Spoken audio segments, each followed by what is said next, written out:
हर हर महादेव। ओम नमः शिवाय। श्री शिवाय नमस्तुभ्यम। संगीता धर्म सागर चैनल में आप सभी भक्तों का दिल से स्वागत है। भगवान शिव और माता पार्वती का आशीर्वाद आप सभी भक्तों पर सदा सर्वदा बना रहे और आपका दिन शुभ और मंगलमय हो। तो आइए सुनते हैं फाल्गुन मास महात्म्य अध्याय 20। देवताओं से भगवान शिव ने कहा कि हे देवताओं, इस प्रकार दुखी मत हो। मैं तुम्हारे दुख का कारण समझ गया हूँ। तुम लोग यह कदापि मत सोचो कि पशुत्व से तुम्हारा पतन हो जाएगा। मैं तुम्हें पशुत्व से मुक्ति का मार्ग बताता हूँ।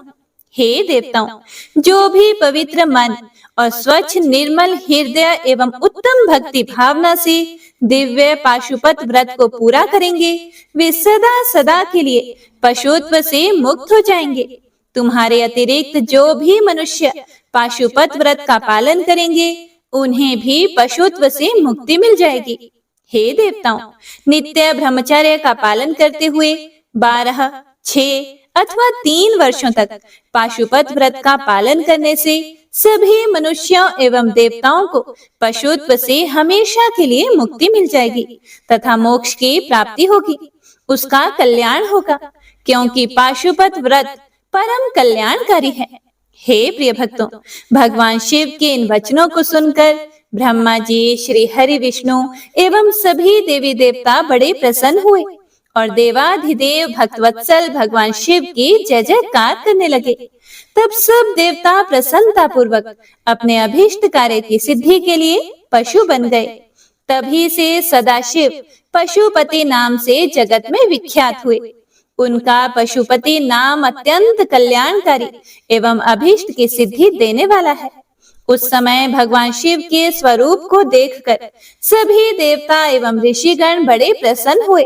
तत्पश्चात भगवान शिव ने अन्य देवताओं के साथ त्रिपुरों की ओर प्रस्थान किया। उस समय सारे देवता अपने हाथों में हल, मूसल, भुशुंडी और अनेक प्रकार के अस्त्र शस्त्र धारण करके हाथी, घोड़े, सिंह, रथ और बैलों पर सवार होकर चल दिए। भगवान शिव की जय जयकार करते हुए वे आगे बढ़ते जा रहे थे। आकाश से उन पर फूलों की वर्षा हो रही थी। इस प्रकार देवाधिदेव भगवान शिव शंकर के साथ ब्रह्मा जी, श्री हरि विष्णु, देवराज इंद्र सहित अनेकों देवता, ऋषि मुनि, साधु संत भी अपने अपने वाहनों पर आरूढ़ होकर त्रिपुरों के स्वामियों व त्रिपुरों का संहार देखने हेतु उनके साथ साथ चल दिए। हे प्रिय भक्तों, सनत कुमार जी आगे बोले कि जब युद्ध की सामग्रियों को साथ में लेकर भगवान सदाशिव अपने दिव्य रथ में बैठकर आकाश मार्ग से उन त्रिपुरों के निकट पहुंच गए, तब उन्होंने उन त्रिपुरों का उनके स्वामियों के साथ विनाश करने के लिए रथ के शीर्ष स्थान पर चढ़कर अपने परम दिव्य धनुष पर प्रत्यंचा चढ़ाई, परंतु उनका बाण धनुष से नहीं निकला और वे उसी प्रकार उस स्थान पर स्थित हो गए। वे इसी प्रकार अनेक वर्षों तक वहीं खड़े रहे, क्योंकि गणेश जी उनके अंगूठे के अग्र भाग में खड़े होकर उनके कार्य में विघ्न डाल रहे थे। इसीलिए ही तीनों पूरों का नाश नहीं हो पा रहा था।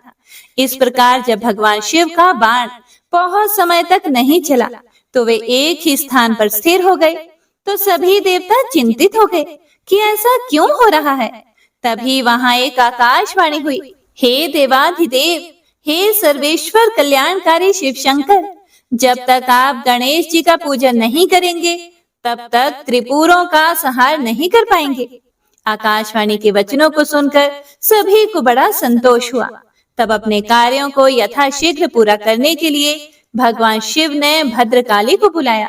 विधि विधान से सबने मिलकर अग्र पूज्य भगवान गणेश का पूजन संपन्न किया।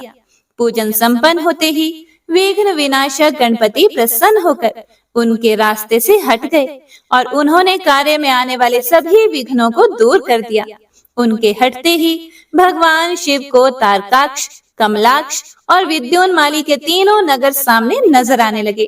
तीनों पूर्व कालवश शीघ्र ही एकता को प्राप्त हुए, अर्थात वे मिल गए। ब्रह्मा जी द्वारा प्रदान किए गए वरदान के अनुसार उनके अंत का यही समय था जब त्रिपुर आपस में मिल जाएं। त्रिपुरों को मिला हुआ देखकर सभी देवता बड़े खुश हुए। वे प्रसन्न होकर भगवान शिव की जय जयकार के नारे लगाने लगे। तब ब्रह्मा जी और विष्णु जी ने महेश्वर से कहा कि हे देवाधिदेव, तारकासुर के इन तीनों दैत्य पुत्रों के वध का समय आ गया है। तभी ये तीनों पुर मिलकर परस्पर एक हो गए हैं।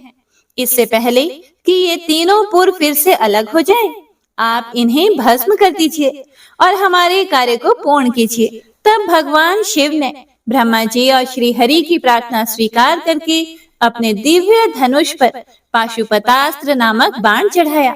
उस समय अभिजीत मुहूर्त था। विशाल धनुष के टंकार से पूरा ब्रह्मांड गूंज उठा। तब भगवान शिव ने तारकाक्ष, कमलाक्ष और विद्योन्माली को ललकार कर उन पर करोड़ों सूर्य के समान प्रकाशमान पाशुपतास्त्र छोड़ दिया। उस बाण की नोक पर स्वयं अग्निदेव विराजमान थे। उन विष्णुमय अग्नि बाणों ने त्रिपुर वासियों को दग्ध कर दिया, जिससे देखते ही देखते वे तीनों पुर एक साथ ही समुद्रों से घिरी भूमि पर गिर पड़े। सैकड़ों असुर उस अग्नि बाण से जलकर भस्म हो गए। चारों ओर हाहाकार मच गया। जब तारकाक्ष अपने भाइयों सहित जलने लगा, तब उसे यह एहसास हुआ कि यह सब भगवान शिव की भक्ति से विमुख होने का परिणाम है। तब उसने मन ही मन अपने आराध्य भगवान शिव का स्मरण किया और वह रोने लगा। तारकाक्ष बोला, हे भक्त वत्सल, हे कृपा निधान, यह तो हम जानते ही हैं कि आप हमें भस्म किए बिना नहीं छोड़ेंगे। फिर भी हे प्रभु, हम आपकी कृपा चाहते हैं, इसीलिए आप हम पर प्रसन्न होइए। हे भगवान, जो मृत्यु असुरों के लिए दुर्लभ है, वह हमें आपकी कृपा से प्राप्त हुई है। प्रभु, बस अब हमारी आपसे सिर्फ एक ही प्रार्थना है कि हमारी बुद्धि जन्म जन्मांतर तक आप में ही लगी रहे। ऐसा कहकर वे सभी दानव उस भीषण अग्नि में जलकर भस्म हो गए। भगवान शिव की आज्ञा से उन पूरों के बालक, वृद्ध, स्त्रियां, पुरुष, पेड़ पौधे आदि सभी जीव जंतु भी अग्नि की भेंट चढ़ गए। उस भीषण अग्नि ने स्थावर जंगम आदि सभी को पल भर में ही राख के ढेर में बदल दिया। पाशुपतास्त्र से प्रज्वलित अग्नि में सभी जलकर भस्म हो गए।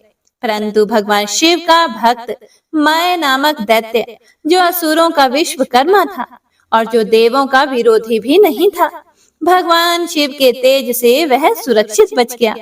इस प्रकार जिन दैत्यों या प्राणियों का किसी भी स्थिति में मन धर्म के मार्ग से विचलित नहीं होता है, उनका पतन किसी भी स्थिति में किसी के द्वारा नहीं होता है। इसीलिए सज्जन पुरुषों को सदैव ही अच्छे कर्म ही करने चाहिए। दूसरों की निंदा करने वालों का सदा ही विनाश होता है। इसीलिए हम सभी को पर निंदा से बचना चाहिए और अपने बंधु बांधवों के साथ इस जगत के स्वामी भगवान शिव की आराधना में तन्मय होकर लगे रहना चाहिए। हे प्रिय भक्तों, व्यास जी बोले कि हे सनत कुमार जी, आप परम शिव भक्त हैं और ब्रह्मा जी के पुत्र हैं। आप मुझे यह बताइए कि जब त्रिपुर नष्ट हो गए, तब देवताओं ने क्या किया? मैं कहाँ चला गया? हे भगवान, इन बातों के बारे में सविस्तार मुझे बताइए। व्यास जी का प्रश्न सुनकर सृष्टिकर्ता भगवान ब्रह्मा जी के पुत्र सनत कुमार जी बोले, हे महर्षि, जब भगवान शिव ने त्रिपुरों को उनके स्वामियों के साथ जलाकर भस्म कर दिया, तब सभी देवता बड़े खुश हुए, क्योंकि उन्हें अपने संकट और भय से मुक्ति मिल गई थी। परंतु जब सब देवताओं ने त्रिलोकीनाथ भगवान शिव की ओर देखा, तो अत्यंत भयभीत हो गए।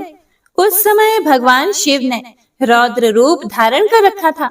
वे करोड़ों सूर्यों के तेज के समान प्रकाशित हो रहे थे। उनके दिव्य तेज से सारी दिशाएं आलोकित हो रही थी। भगवान के इस रौद्र और प्रलयंकारी रूप को देखकर कोई भी उनसे कुछ कहने का साहस नहीं जुटा पाया। सब नतमस्तक होकर खड़े हो गए। यहाँ तक कि श्री हरि और ब्रह्मा जी भी शिव जी के इस रूप को देखकर आतंकित हो गए थे। कोई भी भगवान शिव के सम्मुख मुंह नहीं खोल पाया। देवसेना को इस प्रकार भयग्रस्त देखकर ऋषियों ने हाथ जोड़कर भगवान शिव को प्रणाम किया। ब्रह्मा जी, श्री हरि, विष्णु, देवराज इंद्र सहित सभी देवता और ऋषि मुनि भक्त वत्सल कल्याणकारी भगवान शिव की स्तुति करने लगे। इस प्रकार सबको अपनी स्तुति में मगन देखकर भगवान शिव का क्रोध शांत हो गया। और वे पहले की भांति अपने सरल सौम्य रूप में आ गए और बोले कि हे ब्रह्मा जी, हे विष्णु और सभी देवताओं, मैं तुम्हारी स्तुति से प्रसन्न हूँ। तुम अपनी इच्छा अनुसार वर मांगो, मैं तुम्हारी इच्छाओं को अवश्य ही पूरा करूंगा। भगवान शिव के इन वचनों को सुनकर देवता प्रसन्न हुए और बोले, हे देवाधिदेव, हे करुणा निधान भगवान शिव, यदि आप हम पर प्रसन्न हैं और हमें कोई वर प्रदान करना चाहते हैं तो हे प्रभु, हमें यह वर दीजिए कि जब जब हम पर कोई भी संकट आएगा आप हमारी सहायता करेंगे। जब ब्रह्मा जी, श्री हरि विष्णु जी और देवताओं ने भगवान शिव से यह प्रार्थना की, तब शिव जी ने प्रसन्नता पूर्वक कहा कि तथास्तु, अर्थात ऐसा ही होगा। ऐसा कहकर भगवान शिव ने देवताओं के अभीष्ट फल को उन्हें प्रदान कर दिया।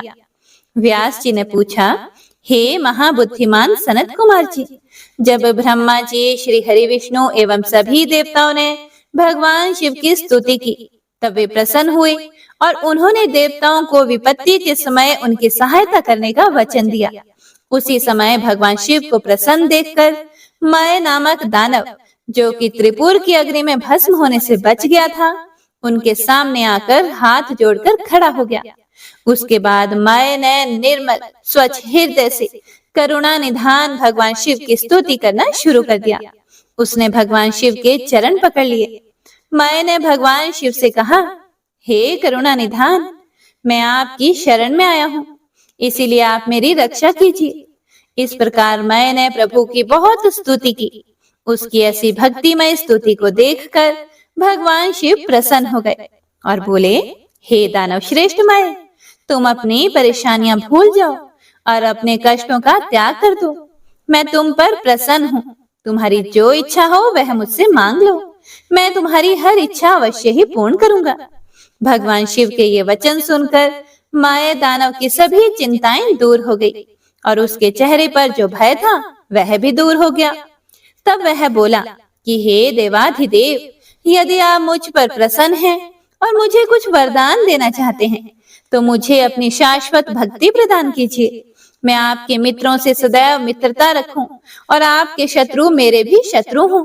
मैं सभी प्राणियों से प्रेम और दया से मिलूं। मुझ में सदैव विनम्रता विद्यमान रहे। मुझ में कभी भी आसुरी प्रवृत्ति का उदय ना हो। मैं सदैव आपके चरणों का ध्यान करता रहूं। कोई भी मुझे मेरे भक्ति मार्ग से हटा ना सके। मैं दानव की इस प्रकार की प्रार्थना सुनकर भक्त वत्सल भगवान शिव प्रसन्न होकर बोले, हे मैं, तुम मेरे भक्त हो, इसीलिए तुम में कभी कोई विकार नहीं आएगा। तुमने जो कुछ मांगा है वह तुम्हें अवश्य ही प्राप्त होगा। तुम सदैव मेरे अनन्य भक्त बने रहोगे तथा मेरी विशेष कृपा तुम पर रहेगी। अब मैं तुम्हें वितल लोक जाने की आज्ञा प्रदान करता हूँ। तुम वहीं पर निर्भय होकर मेरी भक्ति में मगन रहो। भगवान शिव की आज्ञा मानकर माया दानव वहां से सभी देवताओं व अपने आराध्य भगवान शिव को प्रणाम करके वितल लोक चला गया और वहां उपस्थित ब्रह्मा जी, श्री हरि विष्णु, देवराज इंद्र व अन्य सभी देवता और ऋषि मुनि भी हर्ष पूर्वक अपने आराध्य भगवान शिव का गुणगान करते हुए अपने अपने लोकों को चले गए। भगवान शिव के इस रुद्र रूप का स्मरण करने से शत्रुओं का विनाश होता है। हे महर्षि, जीव के सबसे भारी शत्रु और कोई नहीं, उसके मनोविकार ही तो है। इनके वशीभूत होकर जीव अपने लक्ष्य से भटक कर नष्ट हो जाता है। ऐसा करके वह अपने इस लोक के साथ साथ परलोक को भी बिगाड़ता है। भगवान शिव तो आशुतोष है। उनकी लीलाओं को सुनने से समस्त पापों का नाश होता है और सभी अभीष्ट वस्तुओं की प्राप्ति होती है। हे महर्षि, इस प्रकार मैंने तुम्हें तारकाक्ष, कमलाक्ष और विद्युन्माली नामक तीनों महासुरों का संहार करने वाली भगवान शशिमौली शिव शंकर जी की लीलामयी कथा सुनाई है। हे प्रिय भक्तों, आगे व्यास जी बोले, हे ब्राह्मण, आपने मुझ पर कृपा करके मुझे भगवान शिव के अनेक चरित्रों को बताया है। अब मैं आपसे एक और कथा जानना चाहता हूँ। मैंने बहुत पहले सुना था कि भगवान शिव ने जलंधर का वध किया था। कृपा कर मुझे इस कथा के बारे में भी बताइए। सूत जी बोले कि जब व्यास जी ने महामुनि से इस प्रकार पूछा तो सनत कुमार जी बोले, हे महामुनि, एक बार की बात है। देव गुरु बृहस्पति जी और देवराज इंद्र भगवान शिव के दर्शन करने के लिए कैलाश पर्वत पर गए। तब भगवान शिव ने अपने भक्तों की परीक्षा लेने के विषय में सोचा। उन्होंने रास्ते में उन्हें रोक लिया। कैलाश पर्वत के रास्ते में ही वे अपना रूप बदलकर तपस्वी का वेश धारण करके बैठ गए। जैसे ही देवराज इंद्र वहां से निकले, उन्होंने तपस्वी से पूछा कि भगवान शिव अपने स्थान पर ही हैं या कहीं और गए हैं। यह पूछकर उन्होंने तपस्वी से उनके नाम आदि के विषय में भी जानना चाहा, परंतु तपस्वी रूप में भगवान शिव मौन रहे और कुछ नहीं बोले। उन तपस्वी को इस प्रकार अपने प्रश्न के उत्तर में चुप देखकर देवराज इंद्र बड़े क्रोधित हुए और बोले, अरे मैं तुमसे पूछ रहा हूँ और तू है कि उत्तर ही नहीं दे रहा। जब तपस्वी ने पलटकर पुनः उत्तर नहीं दिया, तब इंद्र ने हाथ में वज्र लेकर तपस्वी रूप धारण किए हुए भगवान शिव पर आक्रमण कर दिया, परंतु शिव जी ने तुरंत पलटवार करते हुए इंद्र के हाथ को पीछे धकेल दिया। तब क्रोध के कारण शिव जी का रूप प्रज्वलित हो उठा और उस तेज को देखकर ऐसा प्रतीत होता था कि यह तेज सब कुछ जलाकर भस्म कर देगा। इंद्र की भुजा को झटकने से इंद्र का क्रोध भी बढ़ गया, परंतु गुरु बृहस्पति जी उस तेज से भगवान शिव को पहचान गए। देव गुरु बृहस्पति जी ने तुरंत हाथ जोड़कर देवाधिदेव भगवान शिव को प्रणाम किया और उनकी स्तुति करने लगे। बृहस्पति जी ने देवराज इंद्र को भी शिव चरणों में झुका दिया और क्षमा याचना करने लगे। वे बोले कि हे प्रभु, अज्ञानतावश हम आपको पहचान नहीं पाए। भूलवश आपकी अवहेलना करने का अपराध देवराज इंद्र से हो गया है। हे भगवान, आप तो करुणा निधान हैं। भक्त वत्सल होने के कारण आप सदा अपने भक्तों के ही वश में रहते हैं। हे प्रभु, कृपा करके इंद्रदेव को क्षमा कर दीजिए। बृहस्पति जी के ऐसे वचन सुनकर त्रिलोकीनाथ भगवान शिव बोले कि मैं अपने नेत्रों की ज्वाला नहीं रोक सकता। तब बृहस्पति जी बोले कि प्रभु, आप इंद्रदेव पर दया कीजिए और अपने क्रोध की अग्नि को कहीं और स्थापित करके देवराज का अपराध क्षमा कीजिए। तब भगवान शिव बोले, हे बृहस्पति, मैं तुम्हारे चातुर्य से प्रसन्न हूँ। आज तुमने इंद्र को जीवन दान दिलाया है, इसीलिए तुम्हें जीव नाम से प्रसिद्धि मिलेगी। ऐसा कहकर उन्होंने अपने क्रोध की ज्वाला को समुद्र में फेंक दिया। तब इंद्रदेव और देव गुरु बृहस्पति जी ने भगवान शिव को धन्यवाद दिया और उन्हें प्रणाम करके वह स्वर्ग को लौट गए। हे प्रिय भक्तों, व्यास जी बोले कि हे सनत कुमार जी, जब भगवान शिव ने अपने क्रोध की ज्वाला समुद्र में प्रवाहित कर दी, तब क्या हुआ? सनत कुमार जी बोले कि हे मुने, जब भगवान शिव ने अपना क्रोध समुद्र में डाल दिया, तो क्रोध की वह ज्वाला बालक का रूप लेकर जोर जोर से रोने लगी। उस बालक के रोने की आवाज से सारा संसार भयभीत हो गया। पूरा संसार उसकी आवाज से व्याकुल था। तब सभी चिंतित होकर ब्रह्मा जी की शरण में गए। तब सब देवताओं ने सादर ब्रह्मा जी को प्रणाम किया और उनकी स्तुति करने लगे। उसके बाद बोले कि हे ब्रह्मा जी, इस समय हम सभी पर बड़ा भारी संकट आन पड़ा है। हे प्रभु, आप तो सब कुछ जानते ही हैं। उस बालक ने जो समुद्र से उत्पन्न हुआ है, अपने भयंकर रुदन द्वारा पूरे संसार को आहत किया है। सभी भय से आतुर हैं। हे महायोगिन, आप उस बालक का संहार करके हमें भय मुक्त कराएं। देवताओं की इस प्रकार की प्रार्थना सुनकर ब्रह्मा जी अपने लोक से पृथ्वी लोक पर उतरकर उस समुद्र पर पहुंचे जहां वह बालक विद्यमान था। ब्रह्मा जी को अपने पास आता देखकर समुद्र ने भक्ति पूर्वक उन्हें प्रणाम किया और उस बालक को ब्रह्मा जी को सौंप दिया। तब ब्रह्मा जी ने आश्चर्यचकित होकर समुद्र देव से प्रश्न किया कि यह बालक किसका है। ब्रह्मा जी के उस प्रश्न का उत्तर देते हुए समुद्र देव बोले कि हे भगवान, यह बालक गंगा सागर की उत्पत्ति स्थल पर प्रकट हुआ है, परंतु मैं इस बालक के विषय में और कुछ नहीं जानता। इस प्रकार जब ब्रह्मा जी समुद्र से बातें कर रहे थे, तब उस समय उस बालक ने ब्रह्मा जी के गले में हाथ डाल दिया और उनका गला जोर से दबा दिया, जिसकी पीड़ा स्वरूप उनकी आंखों से आंसू बहने लगे। तब ब्रह्मा जी ने यत्न पूर्वक उस बालक की पकड़ से अपने आप को मुक्त कराया और समुद्र से बोले कि तुम्हारे इस जातक पुत्र ने मेरे नेत्रों से जल निकाला है, इसीलिए यह बालक जलंधर नाम से प्रसिद्ध होगा। उत्पन्न होते ही युवा हो जाने के कारण यह बालक महापराक्रमी, महाधीर जवान, महायोद्धा और रण दुर्मद होगा। यह बालक युद्ध में सदैव विजयी होगा, यहाँ तक कि यह भगवान श्री हरि विष्णु को भी जीत लेगा। यह बालक दैत्यों का अधिपति होगा। कोई भी मनुष्य या देवता इसका चाह कर भी कुछ नहीं बिगाड़ पाएंगे। इसका संहार केवल त्रिलोकीनाथ भगवान शिव के द्वारा ही संभव है। ऐसा कहकर ब्रह्मा जी ने असुरों के गुरु शुक्राचार्य को बुलाया और उनके हाथों से उस बालक को दैत्यों का राजा स्वीकार करते हुए उसका राज्याभिषेक करवाया। तत्पश्चात ब्रह्मा जी स्वयं वहां से अंतर ध्यान हो गए। अपने जातक पुत्र के विषय में जानकर समुद्र देव बड़े प्रसन्न हुए और वे उसे अपने निवास स्थान पर ले गए। कुछ समय के बाद उन्होंने जलंधर का विवाह काल नेमी नामक असुर की परम सुंदर पुत्री वृंदा से संपन्न करा दिया। जलंधर आनंद पूर्वक अपनी पत्नी के साथ निवास करने लगा और असुरों के राज्य को बड़ी चतुराई और कर्तव्य परायणता के साथ चलाने लगा।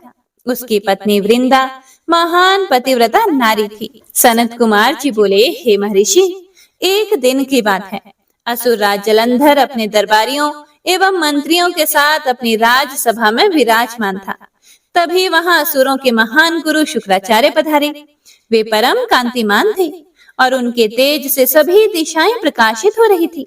शुक्राचार्य को वहां आया देखकर जलंधर राज सिंहासन से उठा और आदर पूर्वक अपने गुरु को नमस्कार करने लगा।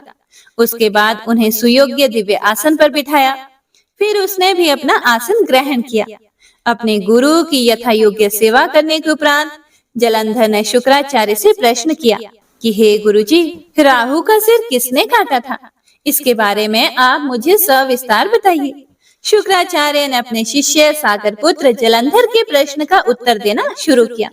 वे बोले, एक बार देवताओं और असुरों ने मिलकर सागर के गर्भ में छुपे अनमोल रत्नों को निकालने के लिए सागर मंथन करने के विषय में सोचा।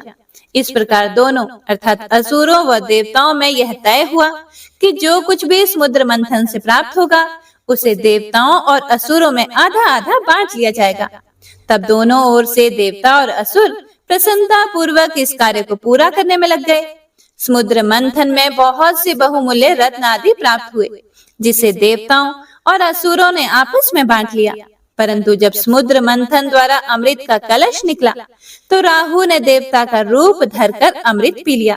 यह जानते ही कि राहु ने अमृत पी लिया है, देवताओं के पक्षधर भगवान विष्णु ने राहु का सिर अपने सुदर्शन चक्र से काट दिया। यह सब उन्होंने देवराज इंद्र के बहकावे में आकर किया था। बस यह सुनते ही जलंधर के नेत्र क्रोध से लाल हो गए। उसने घस्मर नामक राक्षस का स्मरण किया, जो पल भर में ही वहां उपस्थित हो गया। जलंधर ने पूरा वृतांत घस्मर को बताते हुए इंद्र को बंदी बनाकर लाने का आदेश दे दिया। घस्मर जलंधर का वीर और पराक्रमी दूत था। वह आज्ञा पाते ही इंद्रदेव को लाने के लिए वहां से चला गया। देवराज इंद्र की सभा में पहुंचकर जलंधर के दूत ने अपने स्वामी का संदेश इंद्र को सुना दिया। वह बोला कि तुमने मेरे स्वामी जलंधर के पिता समुद्र देव का मंथन करके उनके सभी रत्नों को ले लिया है। तुम वह सभी रत्न लेकर और अपने अधीनस्थों के साथ मेरे स्वामी की शरण में चलो। घस्मर के वचन सुनकर देवराज इंद्र अत्यंत क्रोधित हो गए और बोले कि उस सागर ने मुझसे डरकर अपने अंदर सभी रत्नों को छुपा लिया था। उसने मेरे शत्रु असुरों की भी मदद की है और उनकी रक्षा की है। इसीलिए मैंने समुद्र के कोश पर अपना अधिकार किया है। मैं किसी से नहीं डरता हूँ। जाकर अपने स्वामी को बता दो कि हिम्मत है तो इंद्र के सामने आकर दिखाए। देवराज इंद्र के ऐसे वचन सुनकर जलंधर का घस्मर नामक दूत वापस लौट गया। उसने अपने स्वामी जलंधर को इंद्र के कथन से अवगत कराया। यह सुनकर जलंधर के क्रोध की कोई सीमा न रही और उसने देवलोक पर तुरंत चढ़ाई कर दी। अपने वीर पराक्रमी असुर सेना के साथ उसने देवराज इंद्र पर आक्रमण कर दिया। उनके युद्धों के बिगुल से पूरा इंद्रलोक गूंज उठा। चारों ओर भयानक युद्ध चल रहा था। मार काट मची हुई थी। मृत सैनिकों को देवताओं के गुरु बृहस्पति और दैत्यों के गुरु शुक्राचार्य मृत संजीवनी से पुनः जीवित कर रहे थे। जब किसी भी प्रकार से उन्हें युद्ध में विजय नहीं मिल रही थी, तो जलंधर ने अपने गुरु शुक्राचार्य से प्रश्न किया कि गुरुदेव, मैं रोज युद्ध में देवताओं के अनेक सैनिकों को मार गिराता हूँ, फिर भी देव सेना किसी भी तरह कम नहीं हो रही है। मेरे द्वारा मारे गए सारे देवगण अगले दिन फिर से युद्ध करते हुए दिखते हैं। हे गुरुदेव, मृतों को जीवन देने वाली विद्या तो आपके पास है, फिर देवता कैसे जीवित हो जाते हैं? तब शुक्राचार्य ने जलंधर को बताया कि द्रोणगिरी पर्वत पर अनमोल औषधि हैं, जो देवताओं की रक्षा कर रही हैं। यदि तुम उन्हें हराना चाहते हो, तो द्रोणगिरी को उखाड़कर समुद्र में फेंक दो। अपने गुरु शुक्राचार्य की आज्ञा लेकर जलंधर द्रोण पर्वत की ओर चल दिया। वहां पहुंचकर उसने अपनी महापराक्रमी भुजाओं से द्रोण पर्वत को उठाकर समुद्र में फेंक दिया और पुनः जाकर देवसेना से युद्ध करने लगा। जलंधर ने अनेक देवताओं को अपने प्रहारों से घायल कर दिया और हजारों देवगणों को पलक झपकते ही मौत के घाट उतार दिया। जब देव गुरु बृहस्पति देवताओं के लिए औषधि लेने द्रोणगिरी पहुंचे, तो पर्वत को अपने स्थान पर ना देखकर बड़े आश्चर्यचकित हुए। वापस आकर उन्होंने देवराज इंद्र को इस विषय में बताया और उन्हें आज्ञा दी कि यह युद्ध तुरंत रोक दिया जाए, क्योंकि अब तुम असुरराज जलंधर को नहीं जीत सकोगे। ऐसी स्थिति में प्राणों की रक्षा करना ही बुद्धिमता है। सनत कुमार जी बोले, हे व्यास जी, इस प्रकार जब देव गुरु बृहस्पति ने देवताओं को युद्ध रोक देने के विषय में कहा, तो सभी ने गुरु की आज्ञा का पालन किया और युद्ध रोक दिया। परंतु जलंधर का क्रोध शांत नहीं हुआ। वह इंद्र को ढूंढता ढूंढता स्वर्गलोक आ पहुंचा। जलंधर को वहां आता देखकर इंद्र और अन्य देवता अपने प्राणों की रक्षा करने हेतु वहां से भागकर भगवान श्री हरि विष्णु की शरण में वैकुंठ लोक जा पहुंचे।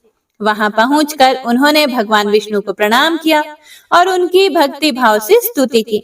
उसके बाद उन्होंने भगवान विष्णु से कहा, हे कृपा निधान, हम आपकी शरण में आए हैं, हमारी रक्षा कीजिए। तब देवताओं ने विष्णु जी को जलंधर के विषय में सब कुछ बता दिया। समस्त वृतांत सुनकर श्री हरि विष्णु ने देवताओं से कहा कि वे अपने भय का त्याग कर दें। उन्होंने उनकी प्राण रक्षा करने का आश्वासन दिया और कहा, मैं जलंधर का वध करके तुम्हें उससे मुक्ति दिलाऊंगा। हे प्रिय भक्तों, ऐसा कहकर भगवान विष्णु अपने वाहन गरुड़ पर सवार होकर चलने लगे। यह देखकर देवी लक्ष्मी के नेत्रों में आंसू आ गए और माता बोली, हे स्वामी, जलंधर समुद्र देव का जातक पुत्र होने के कारण मेरा भाई है। आप मेरे स्वामी होकर मेरे भाई को क्यों मारना चाहते हैं? यदि मैं आपको प्रिय हूँ, तो आप मेरे भाई का वध नहीं करेंगे। अपनी प्राण वल्लभा लक्ष्मी जी के वचन सुनकर विष्णु जी बोले, हे देवी, यदि आप ऐसा चाहती हो तो ऐसा ही होगा, परंतु आप तो जानती ही हो कि पापी का नाश अवश्य होता है। आपका भाई जलंधर अधर्म के मार्ग पर चल रहा है और देवताओं को कष्ट पहुंचा रहा है, फिर भी मैं उसका वध अपने हाथों से नहीं करूंगा, परंतु इस समय तो मुझे युद्ध में जाना होगा। ऐसा कहकर भगवान विष्णु युद्ध स्थल की ओर चल दिए। भगवान विष्णु उस स्थान पर पहुंचे जहां असुरराज जलंधर था। भगवान विष्णु को आया देखकर देवताओं में हर्ष और ऊर्जा का संचार हुआ। देवसेना अत्यंत रोमांचित हो गई। सभी देवताओं ने हाथ जोड़कर श्री हरि को प्रणाम किया। भगवान विष्णु का मुखमंडल अद्भुत आभा से प्रकाशित हो रहा था। उनके दिव्य तेज के सामने दैत्य और दानवों का खड़े रह पाना मुश्किल हो रहा था। श्री हरि विष्णु के वाहन गरुड़ के पंखों से निकलने वाली प्रबल वायु ने वहां पर आंधी सी ला दी थी। इस आंधी में दैत्य इस प्रकार घूमने लगे जिस प्रकार आसमान में बादल घूमते हैं। अपनी सेना को ऐसी विकट परिस्थिति में देखकर जलंधर अत्यंत क्रोधित हो उठा। सनत कुमार जी बोले, हे महर्षि, दैत्यों के तेज प्रहारों से व्याकुल देवता बचने के लिए जब इधर उधर भाग रहे थे, तब भगवान विष्णु के युद्ध स्थल में आने से देवताओं को थोड़ा साहस बंधा। उनके वाहन गरुड़ के पंखों के फड़फड़ाने से आए तूफान में दैत्य अपनी सुध बुध खोकर इधर उधर उड़ने लगे, लेकिन जल्दी ही उन्होंने अपने आप को संभाल लिया। जलंधर ने जब अपनी दैत्य सेना को इस प्रकार तितर बितर होते देखा तो क्रोधित होकर उसने भगवान श्री हरि विष्णु पर आक्रमण कर दिया। श्री हरि विष्णु ने अपने आप को उसके प्रहार से बचा लिया। जब भगवान श्री हरि ने देखा कि देव सेना पुनः आतंकित हो रही है और उनके सेनापति देवराज इंद्र भी भयग्रस्त हैं, तब विष्णु जी ने अपना शारंग नामक धनुष उठा लिया और बड़े जोर से धनुष से टंकार की। फिर उन्होंने देखते ही देखते पल भर में हजारों दैत्यों के सिर काट दिए। यह देखकर दैत्यराज जलंधर क्रोधावेश में उन पर झपटा। तब श्री हरि ने उसकी ध्वजा, छत्र और बाण काट दिए तथा उसे अपनी गदा से उठाकर गरुड़ के सिर पर दे मारा। गरुड़ से टकरा कर नीचे गिरते ही जलंधर की होठ फड़फड़ाने लगे। तब दोनों ही अपने अपने वाहनों से भीषण बाणों की वर्षा करने लगे। विष्णु जी ने जलंधर की गदा अपने बाणों से काट दी, फिर उसे बाणों से बांधना शुरू कर दिया। परंतु जलंधर भी महावीर और पराक्रमी था, वह भी कहाँ मानने वाला था। उसने भी भीषण बाण वर्षा शुरू कर दी और विष्णु जी के धनुष को तोड़ दिया। तब उन्होंने गदा उठा ली और उससे जलंधर पर प्रहार किया, परंतु उसका महादैत्य जलंधर पर कोई भी असर नहीं हुआ। तब उसने अग्नि के समान धधकते त्रिशूल को विष्णु जी पर छोड़ दिया। उस त्रिशूल से बचने के लिए विष्णु जी ने भगवान शिव का स्मरण करते हुए नंदक त्रिशूल चलाकर जलंधर के वार को काट दिया। इस प्रकार दोनों में बाहु युद्ध होने लगा। उन दोनों के बीच बहुत देर तक युद्ध चलता रहा। दोनों ही वीर और बलशाली थे, ना भगवान विष्णु कम थे और ना ही जलंधर। सभी देवता और दानव उनके बीच के युद्ध को आश्चर्यचकित होकर देख रहे थे। युद्ध समाप्त न होते देखकर भगवान विष्णु ने कहा, हे दैत्यराज जलंधर, तुम निश्चय ही महावीर हो। तुम्हारा पराक्रम प्रशंसनीय है। तुम इतने भयानक आयुधों से भी भयभीत नहीं हुए और निरंतर युद्ध कर रहे हो। मैं तुम पर प्रसन्न हूँ।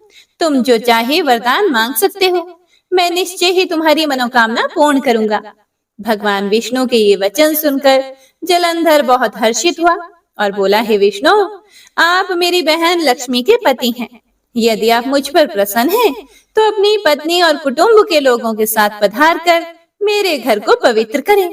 तब भगवान श्री हरि ने तथास्तु कहकर उसे उसका इच्छित वर प्रदान किया। अपने दिए गए वर के अनुसार भगवान श्री हरि विष्णु देवी लक्ष्मी व अन्य देवताओं को अपने साथ लेकर जलंधर का आतिथ्य ग्रहण करने के लिए उसके घर पहुंचे। जलंधर उन्हें देखकर बड़ा प्रसन्न हुआ और उसने सब देवताओं का बहुत आदर सत्कार किया और उनकी वहीं पर स्थापना कर दी।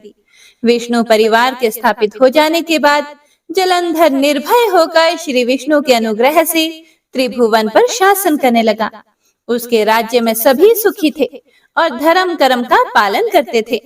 हे प्रिय भक्तों, सनत कुमार जी बोले कि हे मुनीश्वर, जब जलंधर इस प्रकार धर्म पूर्वक राज्य कर रहा था तो देवता बड़े दुखी थे। उन्होंने अपने मन में देवादिदेव भगवान शिव का स्मरण करना शुरू कर दिया और उनकी स्तुति करने लगे। एक दिन नारद जी भगवान शिव की प्रेरणा से इंद्रलोक पहुंचे। नारद जी को वहां आया देखकर सभी देवताओं सहित देवराज ने उन्हें प्रणाम किया और उनकी स्तुति करने लगे। तब नारद जी को उन्होंने सभी बातों से अवगत कराया और उनसे प्रार्थना की कि वे उनके दुखों को दूर करने में मदद करें। यह प्रार्थना सुनकर नारद जी बोले कि हे देवराजेंद्र, मैं सब कुछ जान गया हूँ। मैं अवश्य ही तुम्हारे कार्य को पूर्ण करने का प्रयास करूंगा। अभी तो मैं दैत्यराज जलंधर से मिलना चाहता हूँ, इसीलिए उसके राजमहल में जा रहा हूँ। ऐसा कहकर नारद जी जलंधर के राज्य की ओर चल दिए। वहां पहुंचकर नारद जी ने जलंधर की राज्यसभा में प्रवेश किया। उन्हें देखकर दैत्यों के स्वामी जलंधर ने उन्हें सिंहासन पर बैठाया, उनके चरणों को धोया और पूछा, हे ब्राह्मण, आप कहाँ से आ रहे हैं? मैं धन्य हुआ जो आपने मेरे घर को पवित्र किया है। मुझे आज्ञा दीजिए कि मैं आपकी क्या सेवा करूं? दैत्यराज जलंधर के ऐसे वचन सुनकर नारद जी बोले, हे दैत्यराज जलंधर, आप धन्य हैं। निश्चय ही आप पर सभी की कृपा है। इस लोक में आप सब सुखों को भोग रहे हैं। हे जलंधर, अभी कुछ समय पहले मैं ऐसे ही घूमते हुए कैलाश पर्वत पर गया था। वहां कैलाश पर मैंने सैकड़ों कामधेनुओं को हजारों योजन में फैले कल्पतरु के वन में घूमते हुए देखा। वह कल्पतरु वन दिव्य, अद्भुत और सोने के समान है। वहीं पर मैंने भगवान शिव और उनकी प्राण वल्लभा देवी पार्वती को भी देखा। भगवान शिव सर्वांग सुंदर, गौरवर्णी 3 नेत्रों वाले हैं और अपने मस्तक पर चंद्रमा धारण किए हुए हैं। हे असुरराज, इस पूरे त्रिलोक में उनके समान कोई भी नहीं है। उनके समान समृद्धिशाली और ऐश्वर्य संपन्न कोई भी नहीं है। तभी मुझे तुम्हारी धन संपत्ति का भी ध्यान आया, इसीलिए मैं तुम्हारे पास आ गया। नारद जी के वचनों को सुनकर जलंधर अत्यंत गर्वित महसूस करने लगा और उसने महर्षि नारद को अपने धन के खजाने और सभी संचित अमूल्य निधियां दिखा दी। जलंधर की धन संपदा देखकर नारद जी जलंधर की प्रशंसा करते हुए बोले, हे दैत्येंद्र, आप अवश्य ही इस त्रिलोक के स्वामी होने के योग्य हैं। आपके पास ऐरावत हाथी है, उच्चैश्रवा घोड़ा भी आपके पास है, कल्प वृक्ष, धन के देवता कुबेर के खजाने, रत्नों, हीरों, मणियों के अंबार आपके पास हैं। ब्रह्मा जी का दिव्य विमान भी आपने ले लिया है। स्वर्ग, पृथ्वी और पाताल की सभी ऐश्वर्य पूर्ण वस्तुएं और अनमोल खजानों का आपके पास अंबार है। आपका धन वैभव देखकर सभी आपसे ईर्ष्या कर सकते हैं, परंतु हे दैत्यराज, आपके पास अभी भी स्त्री रत्न की कमी है। बिना दिव्य स्त्री के पुरुष अधूरा है। उसका स्वरूप तभी पूर्ण होता है जब वह किसी स्त्री को ग्रहण करता है। इसीलिए असुरराज, आप कोई परम सुंदरी ग्रहण करें, इस कमी को यथाशीघ्र ही पूरा करें। देव ऋषि नारद की चाल भरी बातों से भला कोई कैसे बच सकता है। उन्होंने जैसा सोचा था वैसा ही हुआ। जलंधर ने नारद जी के सम्मुख हाथ जोड़कर प्रश्न किया कि हे महर्षि, आपके द्वारा वर्णित ऐसी सुंदर दिव्य स्त्री मुझे कहाँ मिलेगी जो रत्नों से भी श्रेष्ठ हो। यदि आप इस प्रकार की स्त्री रत्न के बारे में मुझे बता दें तो मैं उस रत्न को अवश्य हिलाकर अपने राजभवन की शोभा बढ़ाऊंगा। जलंधर की बातें सुनकर देव ऋषि नारद ने कहा कि हे दैत्येंद्र, ऐसा अनमोल स्त्री रत्न तो त्रिलोकी नाथ महान योगी भगवान शिव के पास ही है। वह है उनकी परम सुंदर पत्नी देवी पार्वती। वे सर्वांग सुंदर होने के साथ साथ सर्वगुण संपन्न भी हैं। संसार की कोई भी स्त्री उनकी बराबरी नहीं कर सकती। उनका मनोहारी रूप पल भर में सबको मोहित कर सकता है। वास्तव में उनके समान कोई नहीं है। यह कहकर देव ऋषि नारद ने जलंधर से आज्ञा ली और आकाश मार्ग से वापस लौट आए। व्यास जी बोले, हे सनत कुमार जी, जब देव ऋषि नारद इस प्रकार दैत्यराज जलंधर को देवी पार्वती की सुंदरता और भगवान शिव के परम ऐश्वर्य और समृद्धि के बारे में बताए, तब वहां क्या हुआ? दैत्यराज ने क्या किया? व्यास जी के ऐसे प्रश्न सुनकर सनत कुमार जी बोले, हे महामुनि, नारद जी के वहां से चले जाने पर असुरराज जलंधर ने अपने राहु नामक दूत को बुलाया और उसे भगवान शिव के निवास स्थान कैलाश पर्वत पर जाने की आज्ञा दी। जलंधर ने कहा कि राहु, उस पर्वत पर एक योगी रहता है। उस जटाधारी योगी की पत्नी सर्वांग सुंदरी है। तुम्हें मेरे लिए उसकी पत्नी को लाना है। अपने स्वामी जलंधर की आज्ञा पाकर वह दूत भगवान शिव के स्थान कैलाश पर्वत पर गया। वहां नंदी ने उस राहु नामक दूत को अंदर जाने से रोका, परंतु वह सीधा अंदर चला गया। वहां कैलाशपति भगवान शिव के सामने उसने अपने स्वामी दैत्यराज जलंधर का संदेश शिव जी को सुना दिया। जैसे ही असुरराज जलंधर के दूत राहु ने यह संदेश त्रिलोकीनाथ भगवान शिव को सुनाया, उसी समय शिव जी के सामने की धरती फट गई और उसमें से एक बड़ा भयानक गर्जना करता हुआ पुरुष प्रकट हुआ। वह पुरुष अत्यंत बलशाली और वीर जान पड़ता था। उसका मुंह सिंह के समान था और ऐसा लगता था कि सिंह मानव का रूप लेकर साक्षात सामने आकर खड़ा हो गया है। वह नरसिंह रूपी पुरुष तुरंत राहु को खाने के लिए झपटा। यह देखकर राहु अपने प्राणों की रक्षा करने के लिए दौड़ा, परंतु वह असफल रहा। उसने राहु को कसकर पकड़ लिया। जब राहु ने देखा कि अब बचने का कोई भी रास्ता नहीं बचा, तब राहु भगवान शिव से यह प्रार्थना करने लगा कि वे उसके प्राणों की रक्षा करें। वह बोला, हे भगवान, मैं तो असुरराज जलंधर का दूत हूँ। मैंने तो सिर्फ वही कहा है जो मेरे स्वामी की आज्ञा थी। हे कृपा निधान, मेरी भूल के लिए मुझे क्षमा करें। राहु के वचन सुनकर करुणा निधान भगवान शिव ने नरसिंह रूपी पुरुष को आज्ञा दी कि वह राहु को छोड़ दे। अपने प्रभु की आज्ञा पाकर उसने राहु को छोड़ दिया। जब उसने राहु को छोड़ दिया तब वह शिव जी से बोला कि भगवान, आपकी आज्ञा मानकर मैंने इस दुष्ट को छोड़ दिया, परंतु हे प्रभु, मैं बहुत भूखा हूँ। अब मैं क्या करूं? क्या खाकर अपनी भूख शांत करूं? तब भगवान शिव ने उससे कहा कि अपने हाथ पैरों के मांस को खाकर अपनी भूख शांत करो। शिव जी की आज्ञा को शिरोधार्य कर उसने अपने हाथों और पैरों का मांस खा लिया। अब सिर्फ उसका सिर ही बचा था। यह देखकर भगवान शिव उस पर प्रसन्न हो गए और बोले, तुमने मेरी आज्ञा का पालन करके मुझे प्रसन्न किया है। तुम वाकई मेरे प्रिय हो। आज से तुम मेरे भक्तों द्वारा भी पूज्य होंगे। जो भी मनुष्य मेरी पूजा करेगा वह तुम्हारी भी आराधना अवश्य करेगा। जो तुम्हारी पूजा नहीं करेगा उस भक्त पर मेरी कृपा दृष्टि नहीं होगी। उस दिन से वह कैलाश पर्वत पर भगवान शिव का प्रिय गण बनकर रहने लगा और संसार में स्वकीर्ति मुख के नाम से प्रसिद्ध हुआ। हे प्रिय भक्तों, व्यास जी बोले, हे सनत कुमार जी, असुरराज जलंधर के राहु नामक दूत का क्या हुआ? जब भगवान शिव ने राहु को अभयदान दे दिया, फिर राहु कैलाश पर्वत से कहाँ गया और उसने क्या किया? इस विषय में भी मुझे बताइए। महर्षि व्यास के इन वचनों को सुनकर सनत कुमार जी बोले, हे महर्षि, जब राहु नामक दूत को शिव जी ने उस पुरुष के हाथों से मुक्त करा दिया, तब राहु वहां से तुरंत भागकर अपने स्वामी दैत्यराज जलंधर के पास गया और वहां उसने अपने स्वामी को सभी बातें बता दी जो वहां हुई थी।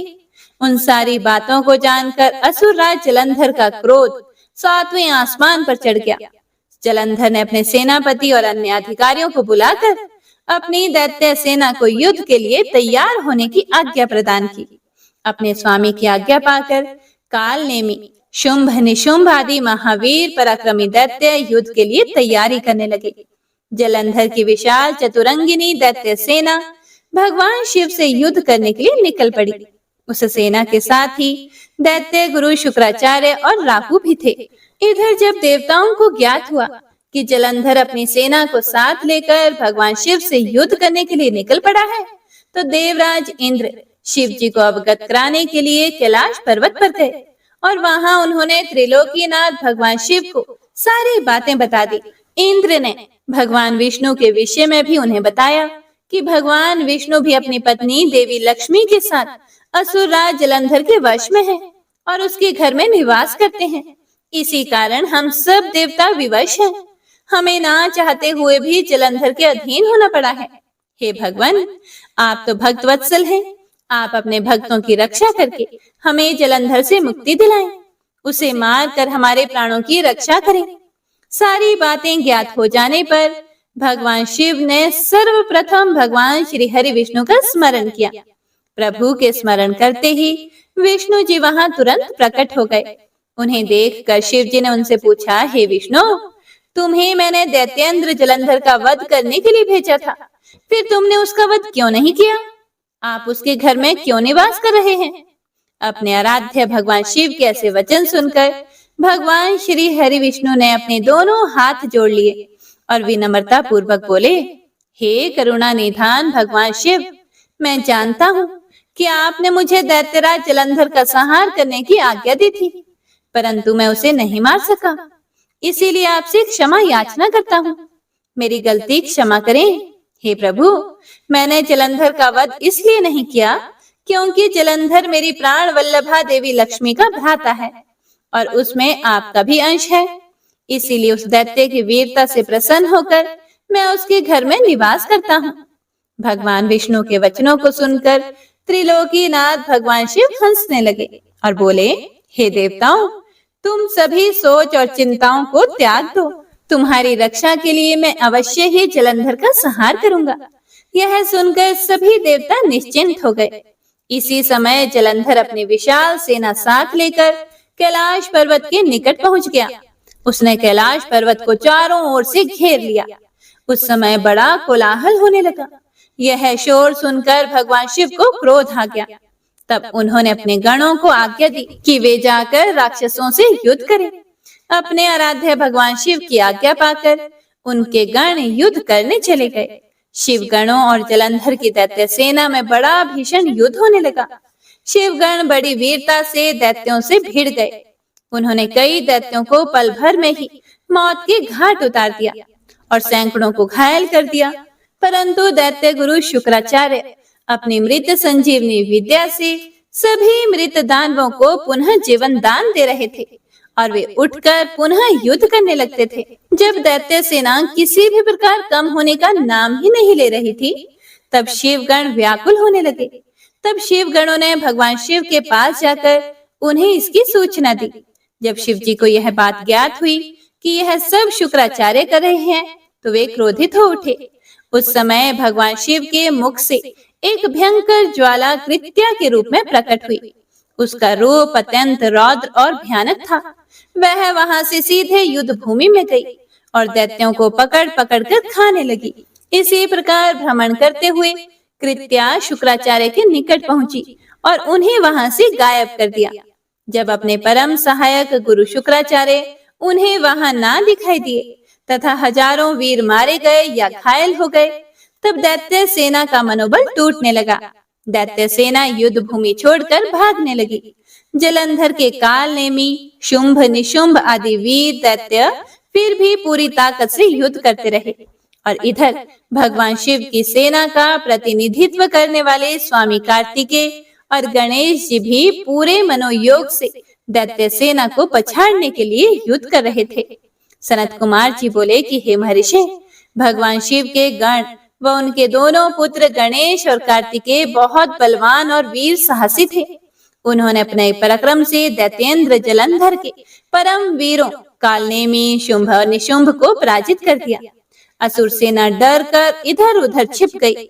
सब दैत्य अपने प्राणों की रक्षा हेतु भागने लगे। यह देखकर असुरराज जलंधर अपने रथ पर बैठकर युद्ध भूमि में आगे की ओर बढ़ने लगा और बड़ी भयानक गर्जना करने लगा।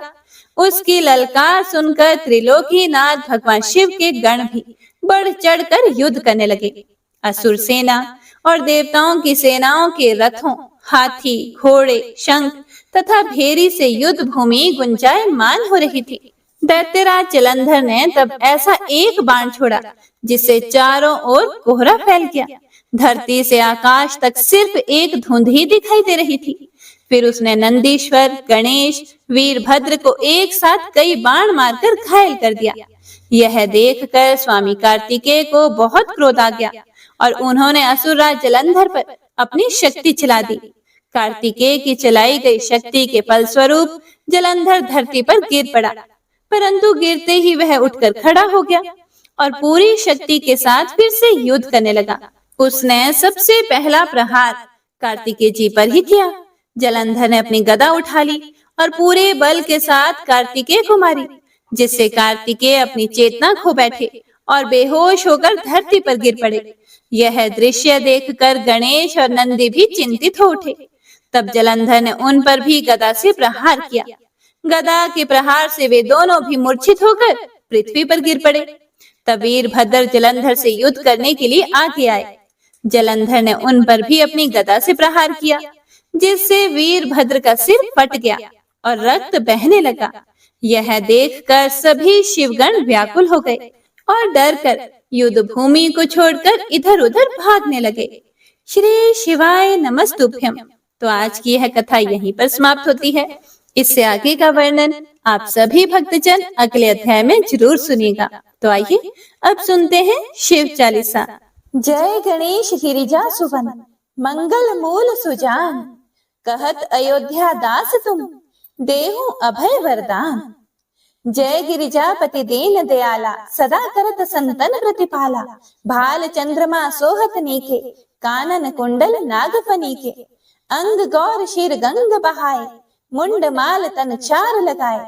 वस्त्र खाल बागंबर सोहे, छवि को देखी नागमन मोहे, मैना मातु की हवे दुलारी, बाम अंग सोहत छवि न्यारी, कर त्रिशूल सोहत छवि भारी, करत सदा शत्रुन क्षयकारी, नंदी गणेश सोहे तह जैसे, सागर मध्य कमल है जैसे, कार्तिक श्याम और गण राव, या छवि को कही जात न काओ, देवन जब ही जाए पुकारा, तभी दुख प्रभु आप निवारा, किया उपद्रव तारक भारी, देवन सब मिली तुम ही जुहारी, तुरत छड़ानन आप पठायो, लव निमेष महामारी गिरायो, आप जलंधर असुर सहारा, सुयश तुम्हार विदित संसारा, त्रिपुरासुर सन युद्ध मचाई, सब ही कृपा कर लीन बचाई, किया तप ही भागीरथ भारी, पूरब प्रतिज्ञा तासु पुरारी, दानिन मह तुम सम कोई नाही, सेवक स्तुति करत सदाही, वेद नाम महिमा तब गाई, अकथ अनादि भेद नहीं पाई, प्रकटी उधती मंथन में ज्वाला, जरत सुरासुर भय विहाला, किन्हीं दया तह करी सहाय, नीलकंठ तब नाम कहाई, पूजन रामचंद्र जब किन्हा, जीत के लंका विभीषण दिन्हा, सहस कमल में हो रहे धारी, किन्ह परीक्षा तभी पुरारी, एक कमल प्रभु राखे जोई, कमल नयन पूजन चह सोई, कठिन भक्ति देखी प्रभु शंकर, भय प्रसन्न दिए इच्छित वर, जय जय जय अनंत अविनाशी, करत कृपा सबके घटवासी, दुष्ट सकल नित मोहि सतावे, भ्रमत रहूं मोहि चैन न आवे, त्राहि त्राहि मैं नाथ पुकारो, यही अवसर मोहि आन उबारो, लई त्रिशूल शत्रुन को मारो, संकट से मोहि आन उबारो, मात पिता भ्राता सब होई, संकट में पूछत नहीं कोई, स्वामी एक है आस तुम्हारी, आए हरहु मम संकट भारी, धन निर्धन को देत सदाही, जो कोई जांचे सो फल पाही, अस्तुति के ही विधि करें तुम्हारी, क्षमु नाथ अब चूक हमारी, शंकर हो संकट के नाशन, मंगल कारण विघ्न विनाशन, योगी यति मुनि ध्यान लगावे, शारद नारद शीश नवावे, नमो नमो जय नमः शिवाय, सूर ब्रह्मादिक पार न पाए, जो यह पाठ करे मन लाए, तापर होत है शंभु सहाय, ऋणिया जो कोई हो अधिकारी, पाठ करे सो पावन हारी, पुत्रहीन कर इच्छा जोई, निश्चय शिव प्रसाद ते ही होई, पंडित त्रयोदशी को लावे, ध्यान पूर्वक होम करावे, त्रयोदशी व्रत करे हमेशा, ताके तन नहीं रहे कलेशा, धूप दीप नैवेद्य चढ़ावे, शंकर सम्मुख पाठ सुनावे,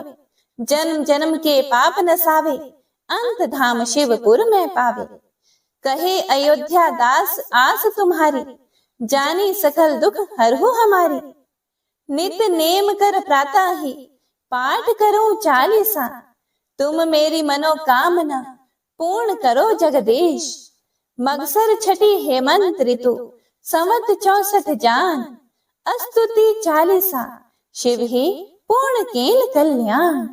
ओम नमः शिवाय।